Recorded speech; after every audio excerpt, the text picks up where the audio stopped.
The package arrived on a Tuesday, wrapped in brown paper and tied with simple kitchen twine. My sister's wedding was in 3 days. I hadn't spoken to my parents in 8 months. The return address was my own, because I had mailed it to myself, a final gesture I'd rehearsed 100 times in my mind. Inside was a wooden music box, hand-carved, stained with age, and inside that box was a key.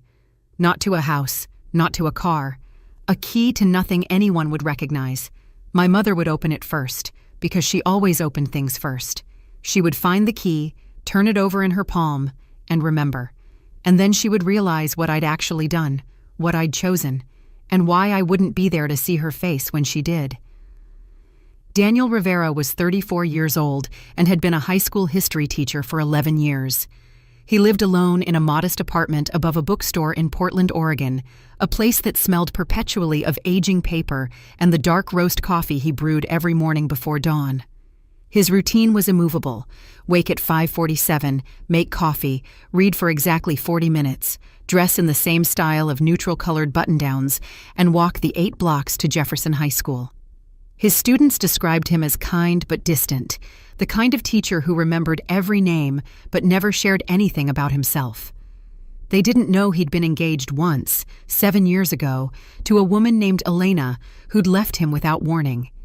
They didn't know he still slept on the left side of his queen-sized bed, even though the right side had been empty for years. They didn't know he sent his mother flowers on her birthday every year, even though she'd never acknowledged a single one. Daniel's greatest emotional wound was his family's inability to see him, truly see him, as anything other than the son who'd failed to become what they wanted. His father, a retired surgeon, expected Daniel to follow his path to medicine. His mother, a socialite who organized charity galas and luncheons, expected Daniel to marry well, to network brilliantly, to embody the Rivera name with the dignity she believed it deserved. Instead, Daniel became a teacher, a profession his mother called admirable but unfortunate, a profession his father called wasted potential. His biggest fear wasn't failure, it was irrelevance. The quiet terror that his life would pass without meaning, that his students would forget him, that his family would remember him only as the son who didn't measure up. He dreamed of writing a book, a historical novel set during World War II, a story of ordinary people who made extraordinary choices. He'd been researching it for 3 years, filling notebooks with details he'd never typed into a manuscript. Daniel's personal values were rooted in loyalty and honesty. He believed in showing up for people. He believed in keeping promises. He believed that family wasn't something you were born into, but something you built. Which was precisely why his parents' conditions for attending his sister's wedding were so devastating. They'd asked him to compromise every value he held dear. Portland in early autumn had a particular quality of light, soft and golden, filtering through the maple trees that lined Daniel's walk to school. He'd lived in the same neighborhood for nearly a decade, long enough that the barista at ground control knew his order: a black coffee, extra hot, no room for cream, and the elderly woman who walked her corgi every morning waved at him like he was her grandson. His apartment was small, but curated with intention. A leather armchair his grandfather had left him sat in the corner, cracked and worn in all the right places. Bookshelves covered 2 entire walls, organized not by genre or author, but by emotional resonance.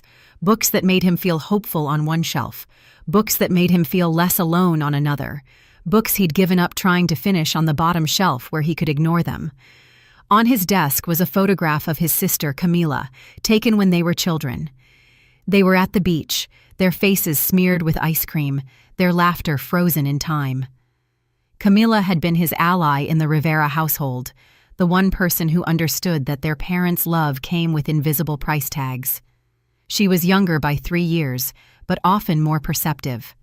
She knew when he was lying, when he was hurting, when he was pretending everything was fine. They'd spoken on the phone the night before the package arrived. Camila's voice had been strained, fragile in a way he hadn't heard since their grandmother's funeral. "Daniel, I need you there," she'd said. "I can't do this without you." "You can do anything," he'd replied. "You know that.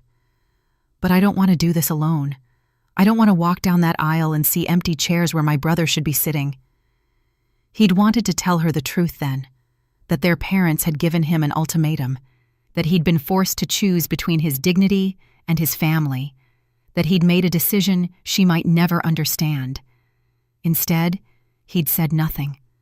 He'd let the silence fill the space between them, like water rising in a sinking boat. Marcus Webb entered Daniel's life through a book. He was a substitute teacher who'd been hired to cover Daniel's classes during a particularly bad flu season. Dark-skinned, tall, with an easy smile and a laugh that filled rooms, Marcus was everything Daniel wasn't. He was open. He was generous with his stories, his emotions, his time. He'd lost his mother to cancer 3 years ago, his father to alcoholism a decade before that, and he'd emerged from both losses with a philosophy of radical gratitude.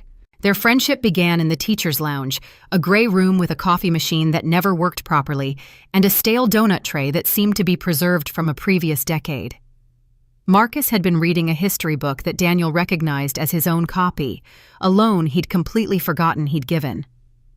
"I thought you'd never ask for this back," Marcus had said, holding it up.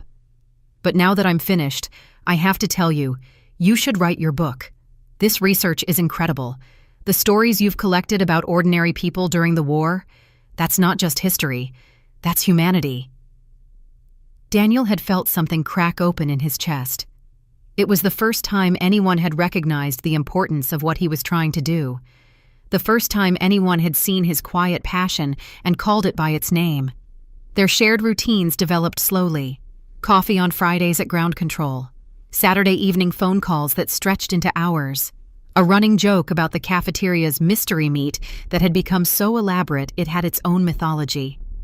Marcus would occasionally bring him soup when he worked late, or leave sticky notes on his desk with encouraging messages like, "You are not a failure of a family's expectations. You are a success of your own design." The small sacrifices were what built their bond. Daniel helped Marcus prepare for his certification exams, spending late nights quizzing him on pedagogy and classroom management. Marcus helped Daniel install a bookshelf when his old one collapsed, and they'd spent the entire afternoon arguing good-naturedly about the correct way to use a level. Their meaningful silences were perhaps the most powerful part of their friendship. They could sit in Daniel's apartment, watching the rain streak down the windows, and say nothing at all. And that saying nothing felt more intimate than any conversation could be. The letter came on a Thursday, addressed in his mother's elegant cursive. Daniel recognized it immediately, the way the D looped with excessive flourish, the way the ink was always black, never blue. His hands trembled as he opened it, his heart already racing with the anticipation of disappointment. The conditions were listed like a menu of humiliations. You will arrive with a suitable partner. It reflects poorly on the family for the son of a respected surgeon to appear alone. You will wear the navy suit we purchased for you, the one that meets our standards of presentation. You will not discuss your profession with guests. If asked, you will say you are in education, and you will redirect the conversation to your father's accomplishments. You will apologize to your mother and father for the embarrassment your life choices have caused us, in front of the family, in front of the wedding photographer. You will smile in every photograph. You will pretend to be happy. You will not ruin this day for your sister. Daniel read the letter 5 times. Each reading made his stomach sink deeper, made his chest tighten with an anger so cold it felt like frost. The conditions weren't about Camilla. They were about control. They were about showing Daniel that his life, his choices, his very existence would never be acceptable to them. They were about making him small so they could feel large. His father's signature sat below his mother's, a stark confirmation that this was a unified front. Daniel had called his father the night before, trying to reason with him. The conversation had gone exactly as expected. "Son, your mother has certain expectations. You know this. Why do you continue to disappoint her?" "Father, I'm not trying to disappoint anyone. I'm trying to live my life." "Your life," his father had repeated, the words dripping with disdain. "What life? A teacher's salary? A small apartment? No family of your own? Is this what we sacrificed for? Is this what we built the Rivera name for?" Daniel hadn't responded. There was nothing to say. The distance between them had grown so vast that no bridge could cross it. On the night of September 17th, Daniel called Camilla. His hands were shaking, and the letter sat on his coffee table like a bomb waiting to detonate. "Camilla," he began, his voice cracking, "I can't come to the wedding." The silence on her end was unbearable. When she finally spoke, her voice was tight, controlled, the voice she used when she was trying not to cry. "Why?" "I received a letter from Mom and Dad. They've given me conditions, 5 of them, and I can't meet them.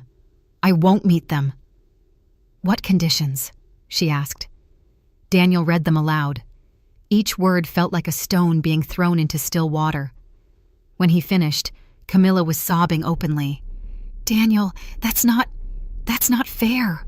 Why would they do this?" "Because they want to prove they still control me. They want to show everyone that the son who didn't become a doctor is still their puppet. They want to humiliate me on the one day that should be about you, and I can't give them that satisfaction." "You're not coming for me," she said quietly. "You're coming because of them." "Camilla, if I show up, I have to wear a suit that makes me feel like a fraud. I have to bring a partner I don't have. I have to pretend to be someone I'm not. I have to apologize for being myself, and I can't do that. Not even for you." She was silent for so long that he thought she'd hung up. Then she whispered, "What am I supposed to do without you?" "You'll be fine," he said, but he didn't believe it. "You've always been fine. You're the strong one." "I'm not strong. I'm just pretending. Just like you." The weight of her words hit him like a physical blow. He'd spent so long seeing her as the resilient one, the one who could handle their parents, the one who'd inherited their mother's social grace and their father's ambition. He'd never considered that she was pretending too. "Why are you marrying Marcus?" Daniel asked suddenly. It was the first time he'd asked. The first time he'd wondered why his sister, who'd sworn never to marry after watching their parents' marriage devolve into a war of passive aggression, had suddenly agreed to a wedding. "Because he sees me," she said. "He sees the real me, not the daughter of the Rivera family, not the socialite, not the perfect sister. He sees the woman who's terrified of failing, the woman who's exhausted from pretending, and he loves her anyway." "I'm happy for you," Daniel said, and he meant it. "I'm truly happy. But you're not coming." "I can't."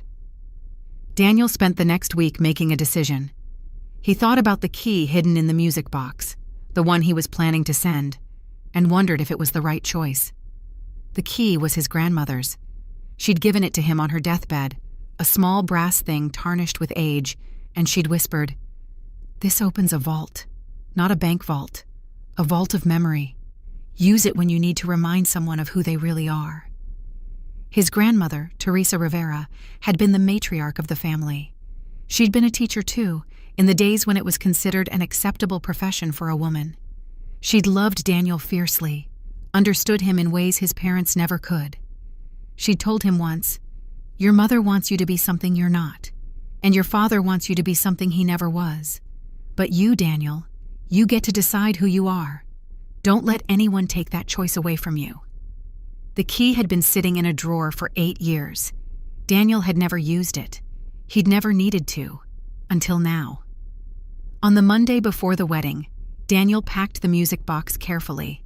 He wrapped it in brown paper and tied it with kitchen twine. He addressed it to himself because he knew the mail would be routed to his parents' address, a quirk of the Rivera household where packages were sent to a family P.O. box that had been in use for 30 years. His mother would open it. She would find the key, and she would remember what his grandmother had said. The package was mailed on Tuesday. On Wednesday, the morning of the wedding rehearsal, Daniel called his sister. "Camilla, I have a question." "What is it?" "The key, the one that was in the music box. Do you know where it's from?" Camilla was quiet. Then she said, "The vault at the bank, the one Grandma had, the one she made Mom promise to open after she died." "She didn't open it." "No," Camilla said. "She didn't. She thought it was a waste of time. She thought Grandma's stories were just stories." Did you know the key was a gift? Grandma gave it to me. I didn't know that. Why would she give it to you? Daniel swallowed the lump in his throat. Because she knew I'd use it. She knew I'd remember. The day of the wedding was unseasonably warm. Daniel sat in his apartment, staring at the ceiling, imagining the scene he was missing. The flowers, the cake, his sister in a white dress, his mother pretending to be the gracious hostess, his father standing at the altar, giving his daughter away to a man he'd never fully approved of. Marcus had texted him that morning. "Are you sure about this?" Daniel had replied, "I'm sure." And then he'd waited. At 3:47 p.m., his phone buzzed. It was his mother. He almost didn't answer. But something, a flicker of hope, a child's residual need for maternal love, made him press the green button. "Daniel." Her voice was cold, clipped. "I received your package." "Good. What is this key supposed to mean?" "It's Grandma's key, the one to the vault. You know which vault I'm talking about." There was a pause. Then his mother said, "That vault is sealed. There's nothing in there but papers." "That's not what Grandma said.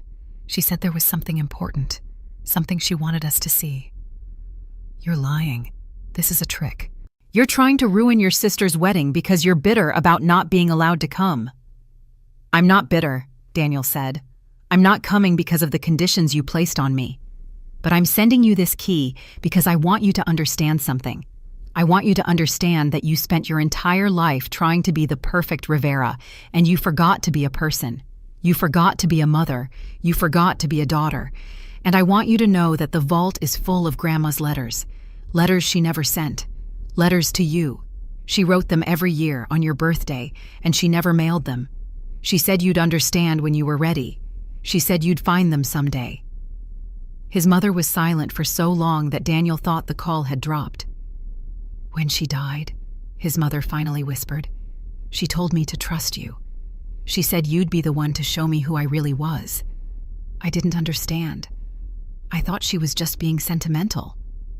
"She wasn't," Daniel said. "She was being honest. And the key, I'm giving it to you because I want you to open that vault. I want you to read those letters. And I want you to finally understand that you didn't need to be perfect. You just needed to be present." At 5:00 p.m., Daniel received a text from his sister. "I know you're not here, but I feel you here. I love you." He responded, "I love you too, and I'm always with you, in every choice you make." At 5:15 p.m., he received a text from his mother. "I'm not opening the vault today. I'm not ready, but I will, and I'll read every letter, and then I'll call you." At 6:00 p.m., the ceremony began. Daniel watched a live stream on his phone. His sister had set it up for him, a quiet act of defiance against their parents' wishes. He saw Camilla walk down the aisle, beautiful and terrified and radiant. He saw his mother's forced smile. He saw his father's stiff posture. And then he saw Marcus's face when Camilla reached the altar. The way he looked at her, like she was the only person in the room, the only person in the world. The way he took her hand and held it like she was precious. Daniel cried for the first time in years. He cried not because he missed the wedding. He cried because he'd finally understood something. Family wasn't about showing up to rituals. It was about showing up for people. It was about honoring what mattered, even when it meant walking away from what didn't. 3 weeks after the wedding, Daniel's mother called him. Her voice was different, softer, less guarded. "Daniel, I opened the vault." And I read the letters, all of them. 52 letters. 52 years of things she never said to my face. She apologized for being absent. She apologized for not being there. She said she was proud of me. She said she always knew I'd be okay. "Mom, she was always proud of you. She just didn't know how to show it." "I know. And I didn't know how to show it either, to you. I never told you I was proud of you. I never told you that your teaching mattered. I never told you that you were enough. Daniel closed his eyes. The wound his mother had opened so many years ago was finally starting to heal. "So I'm telling you now," his mother continued. "I'm proud of you. I've always been proud of you. I just didn't know how to say it. I thought love was about achievement. I thought it was about appearances. I never realized it was just about being present. Thank you, Mom. And about the wedding conditions. I shouldn't have written those. I shouldn't have tried to control you. That was wrong. That was the worst part of me. And I'm sorry." Daniel felt something shift in his chest, a weight he'd been carrying for decades, a sorrow he'd thought would never lift. "I forgive you," he said, and he meant it. A month after the wedding, Daniel drove to his parents' house. It was the first time he'd visited in years. The house was the same, the manicured lawn, the grand foyer, the pristine living room, but something had changed. The air was different, more open, less suffocating. His mother met him at the door. She was crying. She pulled him into a hug so fierce it took his breath away. "I'm so sorry," she whispered. "I'm so sorry for everything." His father appeared in the hallway, his expression unreadable, but when he saw Daniel, he stepped forward and placed a hand on his son's shoulder. "Your grandmother always said the two of you were alike," his father said. "I never believed her, but I think I understand now. I think I finally understand." Daniel didn't say anything. He didn't need to. He just stood there, in the house he'd grown up in, surrounded by the family he'd thought he'd lost, and he realized that sometimes love doesn't fix everything. Sometimes it just makes the broken pieces easier to carry.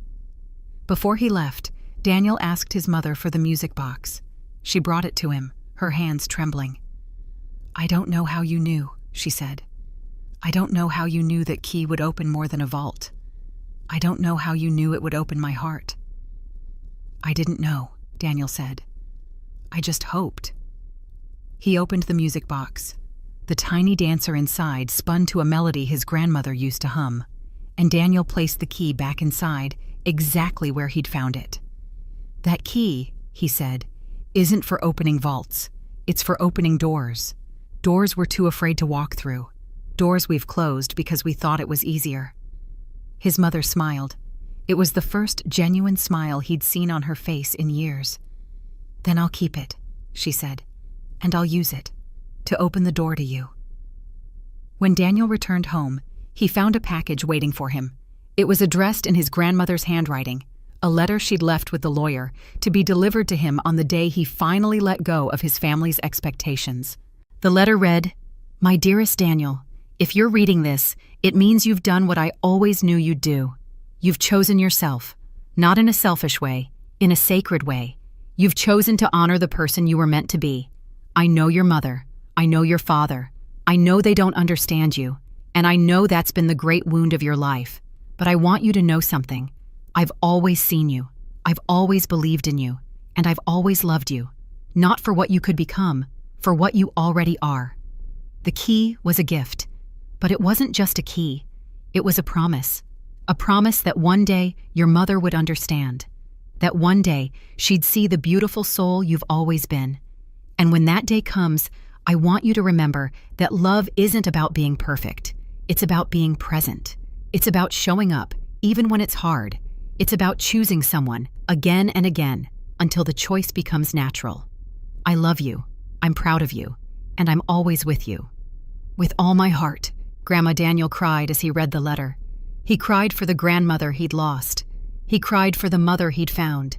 He cried for the version of himself he'd left behind, the one who'd believed he wasn't enough. And then he took the music box from his shelf, the original one, the one his grandmother had given him, and he placed the letter inside. Because some stories aren't meant to end. Some stories are meant to be passed on. On the first anniversary of his sister's wedding, Daniel hosted a dinner party. It was a small gathering. His sister, her husband, his parents, and Marcus. His mother brought the music box. She'd polished it until it gleamed, and she'd placed it in the center of the table like a sacred artifact. "I want to make a toast," she said, raising her glass. "To my son, Daniel, who taught me that love isn't about control. It's about surrender.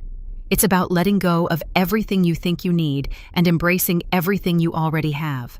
Daniel's father raised his glass too. And to the grandmother who knew what we were too stubborn to see, that family isn't about appearances, it's about presence. Camilla stood up and walked around the table. She hugged Daniel so tightly he could barely breathe. "Thank you," she whispered. "Thank you for sending that key. Thank you for believing in us. Thank you for being you." Daniel looked around the table, at his sister's happy face, at his parents' softened expressions, at his friend Marcus's knowing smile. And he realized that the final gift he'd given his family wasn't the key to a vault. It was the key to their hearts. And in that moment, Daniel understood something profound. The conditions his parents had placed on him were never about the wedding. They were about the power they thought they'd lost. But what they'd truly lost was something far more important. They'd lost the ability to see their son, not as they wanted him to be, but as he actually was. Daniel still taught history. He still lived in his small apartment above the bookstore. He still hadn't written his novel, though he'd started typing the first chapter. But something had shifted inside him. The wound that had defined him for so long was finally healing. He wasn't defined by his parents' expectations. He wasn't defined by their disappointments. He was defined by his grandmother's love, by his sister's faith, by his own courage to walk away from what didn't serve him. The music box sat on his shelf, a reminder of everything he'd given and everything he'd received. The key was gone now, back in his mother's possession, where it belonged. But the key's true purpose had been fulfilled. It had opened doors that had been closed for decades. It had unlocked a love that had been buried under years of pride and pain. And Daniel finally understood that the greatest gift he could give his family wasn't his presence at a wedding. It was his presence in their lives. His willingness to stay connected, even when it was hard. His belief that love could survive even the deepest wounds. The package he'd mailed hadn't been a final gift. It had been the beginning of something new. A new chapter in his family's story. A new chapter in his own. If this story touched your heart, don't forget to like the video, subscribe for more unforgettable stories, and share it with someone who needs this reminder today. Because sometimes the most powerful gift we can give is the courage to choose ourselves and the grace to let others choose us too.